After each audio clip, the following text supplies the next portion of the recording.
సామాజిక పింఛన్లు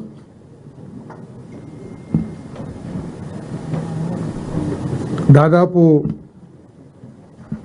65 లక్షల మందికి ఉపయోగపడే విధంగా 28 కేటగిరీస్లో వివిధ వర్గాలకి పెన్షన్స్ ఏదైతే ఇస్తున్నారో వాటన్నిటిని కూడా పెంచడం జరిగిందని చెప్పేసి మీ అందరికీ మనం చేస్తా ఉన్నాను. నేను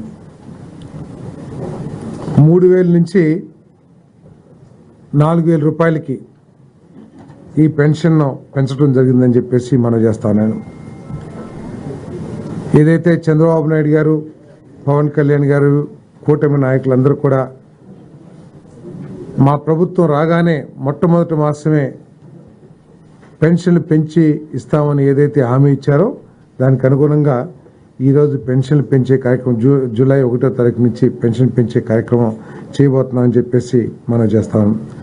దాదాపు 65 లక్షల మందికి 65.3 లక్షల మందికి ఈ పెంపుదల మూలంగా లబ్ధి చేకూరుతుందని చెప్పేసి కూడా మీ అందరికీ మనం చేస్తాను.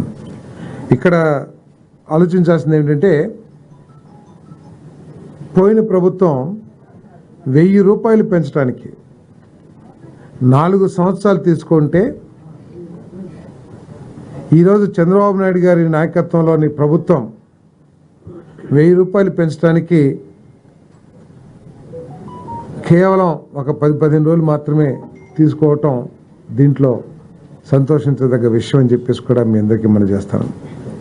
ఈ పెన్షన్ని జూలై 1వ తారీఖున సచివాలయం స్టాఫ్తో ఇంటింటికి ప్రతి ఇంటికి తీసుకువెళ్ళి ఉదయం 6 గంటల నుంచి సాయంత్రం లోపల ఇవన్నీ కూడా పెన్షన్ అన్నింటినీ కూడా పెన్షన్దారులు చేతిలో పెడతామని చెప్పి డిస్ట్రిబ్యూట్ చేస్తామని చెప్పేసి కూడా సవినీయంగా మనం చేస్తామని నేను